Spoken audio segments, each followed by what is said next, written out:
Tremont, one of the Vietnamese Mansfield fellows with me today. We're down at the Longhouse at the language camp this morning. So. Oh, okay. All right. Welcome. Yeah. Welcome. Okay. So what I'm here to talk about today is the Arlee Community Park, also known as the gravel pit. You can move to the next slide. The old gravel pit. The old gravel pit. So back in 2016, I wrote a First Nations Development Institute grant for, it was a pilot project called Healing the Jocko Valley, and it was all about food sovereignty. So we did some gardening projects, we did healthy eating alternatives.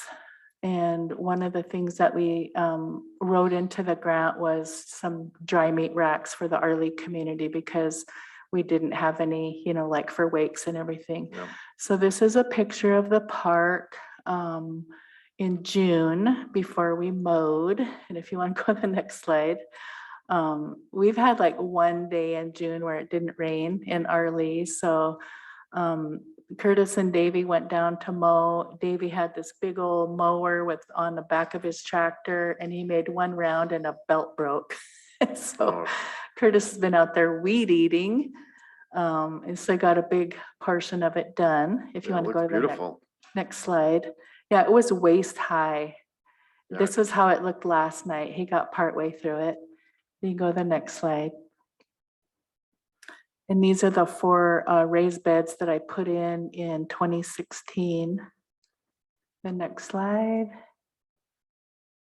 And this was when he started mowing, and then the next slide. That's how it looked last night. So yeah, kind of a tough job, just doing it by a handheld weed eater. But if you go to the next slide, this is the back of the community center where the walking track is. Yeah, that looks good. I've been walking probably 3 or 4 times a week down at that walking path, and it gets a lot of use. Next slide. So back to the dry meat racks and the Healing the Jocko Valley. So the canopy that you see was actually the old entryway to the original Grey Wolf Peak Casino. When they built the new casino, they asked if I wanted it. And so they took the pieces, the logs apart, delivered it on a trailer and dumped it off. And Terry Tanner and his crew put it back together for us. So that turned out good. That's our the canopy there. You'll see the 2 dry meat racks on each side. If you go to the next slide, then. So these aren't just your regular bed springs. Yeah. These are food grade stainless steel that we got from Pacific Steel. Curtis welded everything.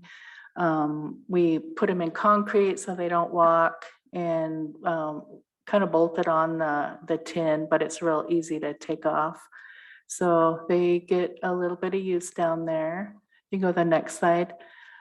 We also, if you see on the left, there's a pile of cottonwood, and then on the right, go to the next slide. On the right, there was just some firewood that we built, and we also made 2 fire rings for people just to gather. You go to the next slide. So when the facilities maintenance was re-asphalting that walking track, we had one of the residents at the assisted or the independent living center there through Salish Kootenai Housing Authority. He's in a wheelchair, and he asked if we could make it accessible to him. Oh, okay. So through MSU Flathead Reservation Extension Program, Brenda Ritchie was able to pay for SKC heavy equipment program to level out this area and bring some gravel in. And then when maintenance was redoing the walking track, they were able to make it accessible for Butch to get down there. And he's That really is- appreciative of that. That is just an extraordinary effort to do Yeah, that. so that was really cool. We really appreciate what they did. If you go to the next slide. There's also the Molitor family who had built a bench in memory of Lynette, and then they replaced it recently with memorializing both Lynette and Darcy. Oh, wow. And that's a really nice, Yes, that's beautiful. nice bench. Good tribute.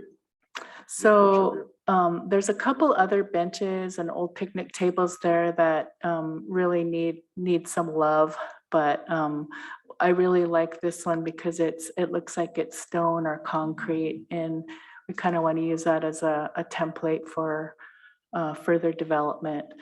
But that brings me to the main reason I'm here, if you want to go to the next slide, Jen.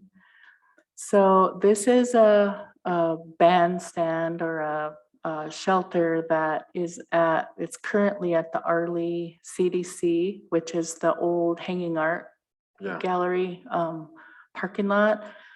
So the CDC has plans in the future to build a separate food pantry off into that parking lot, because right now they're pallets of food come in, you have to put them on the sidewalk and hand unload them off the pallets. And it's not really, there's not a door to bring the pallet jacks in. But we're raising money to build a new food pantry off to the side. So they need to get rid of this. They asked the builder, the original builder, if he wanted it, and he said no. He's actually building a new one at his business, the Sasquatch. If you come to Arlee, you'll see that it's like in the works now. They're building a little stage for 4th of July Freedom Fest. So they asked if I wanted this. And if you go to the next slide, this is just the side view of it. It's right now, it's on like 6 sonic tubes. So it wouldn't take much to take it off of there, slide it onto a roll-off trailer, and then haul it down to the center. But so that's my request today, is that we can put in a concrete pad to put this on. Okay. And I should have, maybe Jen, if you can go back up to one of the slides that shows the center. Okay, right. That one, 7. 8 or 6, sorry, 6. One more. I'm sorry, I can't see these numbers. One more. And I have a question. Maybe 4.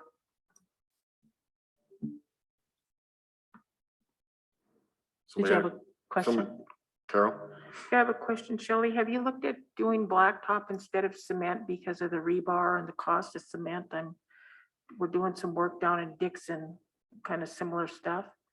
And it's cheaper to do blacktop, but I don't know if that's an option for you.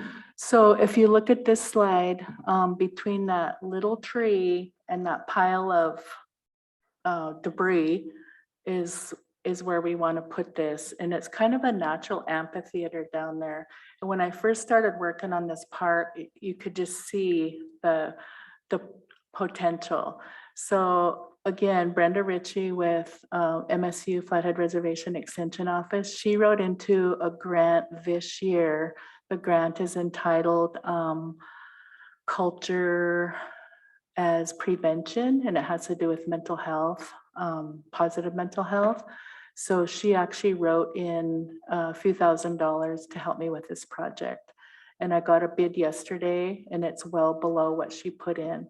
And so I asked her if we could use the other part of that money to, again, pay for SKC heavy equipment, mobilization, fuel to go down there, level it, put gravel down. And then I have a contractor who said he would try to fit it in his work this summer. So Okay. if you want to go back to where we were, Jen, and I'll show you just one more thing, a project that we did in was Halloween. Okay, start at 18 and you can just scroll through these. So 2 weeks before Halloween, we got this idea to do a haunted trail. And we had Deer Woman, we had like 200 people lining up. We only had planned to be there for like 2 hours, and 15 minutes before that 2 hours was up, this was the line. There was still a bunch of people. And we just gave out candy. The community really came together. We dried meat and gave that away. And then that brings me to the second to the last slide, which is so to really kick off this event, or this, I guess, to have an inaugural event, using this new bandstand, we've set aside August 18th, and I'm working with Michelle to do an event. And Michelle suggested a talent show. She's had experience with that in her former life with OPI. And so we've secured DJ Foreshadow. Thomas McClure has agreed to be our MC, where we'll do fundraising and have prizes for all categories and really bill it as a back to school event. I've talked with Mike Perry, superintendent of Arlee, and they'll either do like a back to school barbecue, or, you know, if they give out the school supplies, backpacks, that whole thing. Which they haven't done the past 2 years since he's been superintendent, just because of COVID, but he's willing to work with us as well. So it's a partnership with the school, tribal education, MSU, Flathead Reservation Extension Office. So. All right, That's it. good deal, Shelley. Thank you for all of your efforts in this project. You know, for those of us that remember the gravel pit, and then to see how this is being changed into such a positive community project, you know, and then it's attracting the community. They're wanting to actually, you know, spend more time on the track, and then you got the dry meat rack there. I mean, that's just phenomenal efforts that you guys have all made, and I surely would support any work that needs to be done there if we have the resources to do it. I mean, let's get it done, because I really admire the fact that you have a vision for this site, you know. It's a really cool place. You know, when you go down there, so there's a lot of regulars that walk on that track every day. And, you know, I've seen a guy on his skateboard with his dog pulling him on the leash. There's kids that, you know, go there after school. There's a couple elderly gentlemen with their, you know, that go there to walk their dogs and everything. So yeah, it gets a lot of use. The 4 raised beds that we built in 2016, we also have, I wrote another grant, another First Nations grant that we got 2 weeks ago. And there's room in there to build more garden beds. So, I mean, it is an old gravel pit, so, you know, there's not good dirt down there. But there's one other thing I wanted to bring up was last week when Curtis was down there mowing, he noticed that there was a big pile of debris down there. And I think it may have come from when they were cleaning up the old structures at the powwow grounds. I'm not sure, but there's a big pile of debris there. Okay. And it's, you know, has paint, glass. I mean, you know, if kids get in down there, you know, it could be a liability, but I think that'd be a good, maybe a good idea to communicate with Mary Rose Morgeau in her program. she is aware of it. Okay, to And see if so there's- she's checking into it to see, but hopefully we can get that hauled off to Polson, I think is where you bring construction debris. We don't have a dump in Arlee anymore, just so you guys know. Yep, that. I was aware of that. Yep. Jimmy? Sure. Yeah, Shirley, I talked with Dan James, put that down there from the power grounds. Their plan is to take it out of there right away. So they're gonna take care of that. Okay, cool. All right, Okay, so you were requesting, basically permission to bring that structure down and set it in the spot that I Yeah. identified between the garden beds and the dry meat racks so that we can build an amphitheater. Oh, so the other part of that is with Brenda's money, she had set aside, we were gonna make like bench seating, out of logs or stumps or whatever, and then, just make it a, Yeah, I think this is one of Gathering those sites I place. would also like to see, maybe having division of fire during the summertime, provide up firewood, just keeping firewood on site all the time, so people want to go down there and have a fire during the summertime and, just for a family get together, there'll be firewood there for them, so. I can talk with Tony about that, see if that's possible, because they're always delivering firewood to the powwow, this time of the year anyway, so I don't see why they can't just drop off a load there also, just so. But I don't see any problems with providing that structure on that piece of ground. So yes, Jennifer? I have a question for you, Shelley. How did you get community input from the Arlee community on what you should put there? Did other people have other ideas about what they would like to see there? so in 2016, when I wrote the Healing the Jocko Valley grant, the First Nations grant, Mike Derglo had started a project within NRD called the Eagles, and it was, getting youth involved. And part of his idea was to have dry meat racks, Camas baking pits, buffalo roasting pits, all over on these locations on the reservation. And I just happened to write a grant at the same time. We talked, and that's how that's how this came to be. The council that was in place at that time said, go for it. So, and then the monthly classes that I held, part of what the community wanted to do was to have fresh produce for our monthly classes. So that's how the garden beds came about. Yeah. Is anybody using those beds now? Are there things growing in them as we speak? Yes, so I planted them the first year and kept them going. The second year, Daisha Vollin's Brownies troop did them. The third year, Katie Sorrell had seeds from I think it was the Onondaga Nation. She worked with elders over there. So she did it the third year. The fourth year, John Miller and Frank Wright did it, and nobody did it last year. And so this year, the Arlee CDC, we have an intern, Michael Matt, and he's actually taking care of it. All right. Any other comments? We got plants donated from Harlequin Farms, tomatoes, peppers, all kinds of good stuff. Okay. Any other comments, questions?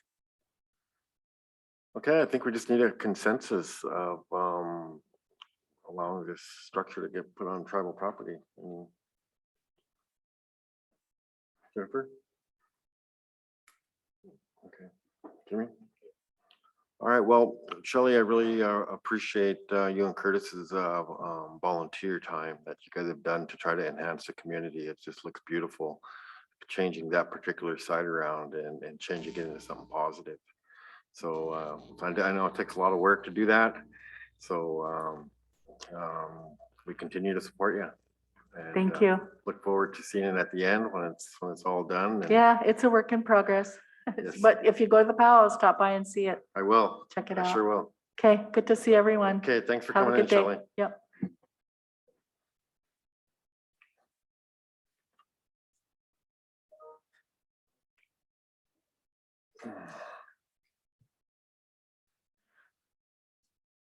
Okay. I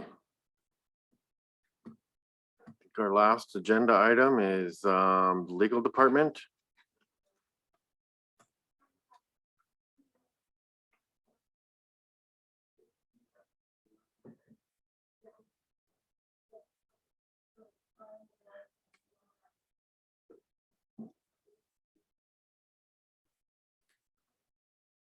Len, are you gonna need executive or is this open?